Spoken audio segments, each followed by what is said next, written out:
Welcome back to part 2 of this dove hunt. We got a lot more footage of doves and a lot more doves to shoot at, and at the end of it I will show you how I prepared these doves to be cooked and eaten. We'll pick up where we left off with a ton of doves landing in this grain alleyway. We're still having to hold a ton for wind, so knock this first one down at 38 yards and then shot at the rest of them that landed up on the power line when we scared them away. And no matter how many times we shoot at them in this grain alleyway, they just keep coming back. They just love that grain. The wind must have died down just a tad because looks like I hold just a little bit too much for wind on this one. But still get a good hit, and I ended up putting another slug downrange at this one just to finish it off. It would have died on its own, but I don't like to let them suffer. The wind had this one bouncing all over on this power line, and I tried to predict where it was gonna bounce to and lead ahead of time, but still missed it just by a hair. These 23 grain slugs are definitely better than a pellet in the wind, but they lack a little bit of the BC that the heavier slugs have. But I take a second to reload and prepare for the doves to come back, and this next one's just lights out. Hammers them right in the off switch.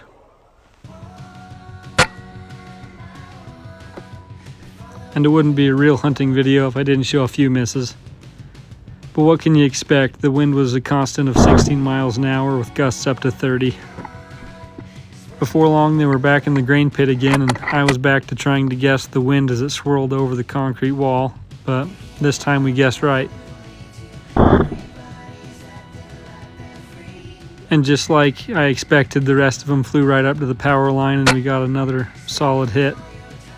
And when I looked back, that same dove I had just hit was back up and running around again, so did a little bit of a moving shot on him to put him out of his misery. No matter how long you've been hunting or shooting, you always run into a shot or two that you're just embarrassed to admit you took, and this is one of those for me. It's almost inconceivable to believe that I missed this, but you'll just have to watch the slow-mo.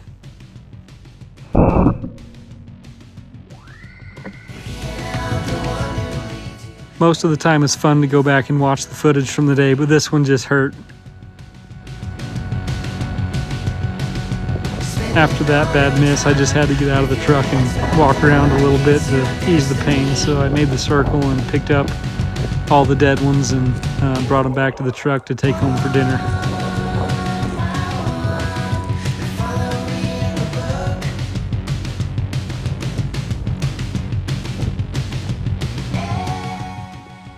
About the time I got back to the truck, I had another shot at a dove that had just landed in the feed barn, and thought I guessed the wind right, and guess not. But it's still pretty cool to see the slug curve in there and hit the edge of that I-beam and shatter into a few pieces.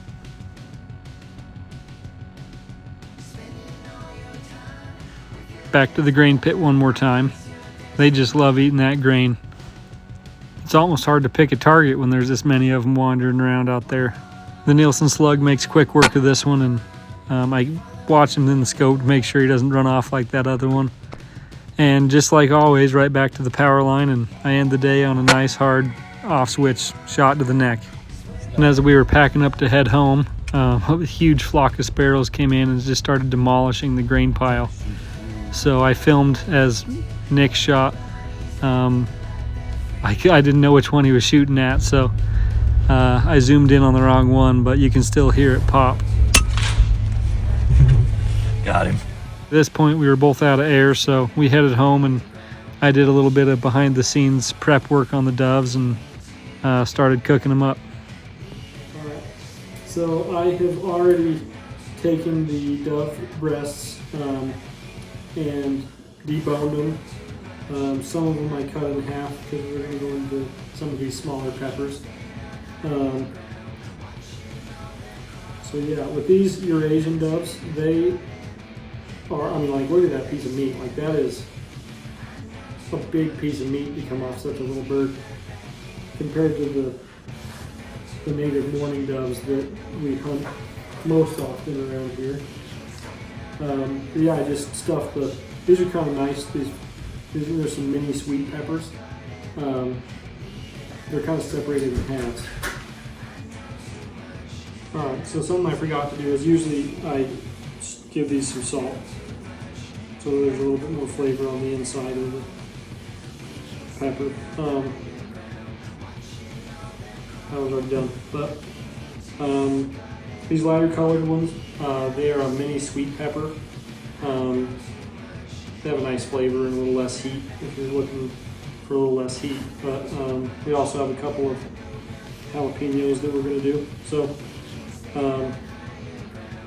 yeah, let me just wrap this thing in some bacon.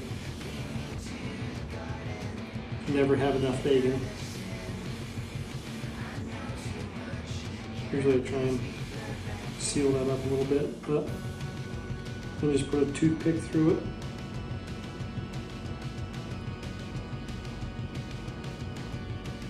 Hold the bacon on there, and that is ready for the smoker. I'll just put a couple more of these in here real quick, and we'll take them out of the smoker. You can also air fry these. Maybe I'll have to do that next time and show you the way that we do it. But smoking does taste a lot better. Obviously, a lot more flavor involved. These doves can kind of be a little bit of an acquired taste. They're more like a dark meat than a poultry or another kind of bird. So if you're not expecting that, it can taste a little funny to you if you're a first time tryer. But a lot of seasoning and some smoke flavor can take care of that.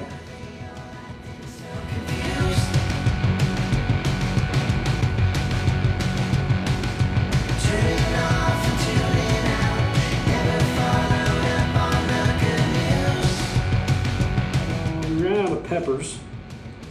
So we have dove and we have bacon left. So we are just gonna wrap some dove and some bacon.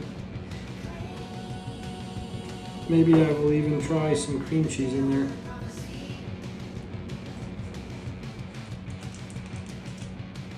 I don't know how well the cream cheese is gonna stay inside of this, but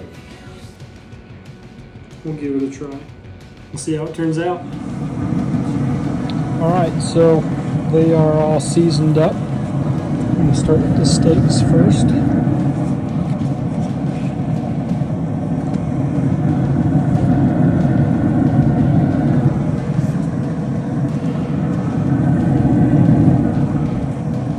jalapenos next to each other. I added a little bit of seasoning, really.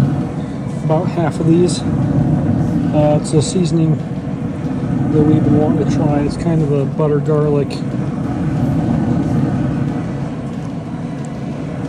Hopefully the cream cheese doesn't melt out of these that are just meat, but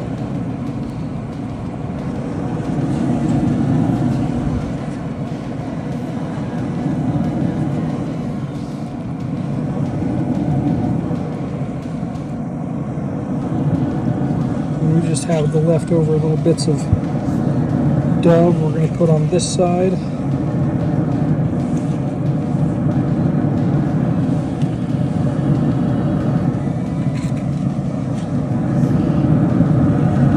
Alright, there we go. The smoker is set to 220 with high smoke.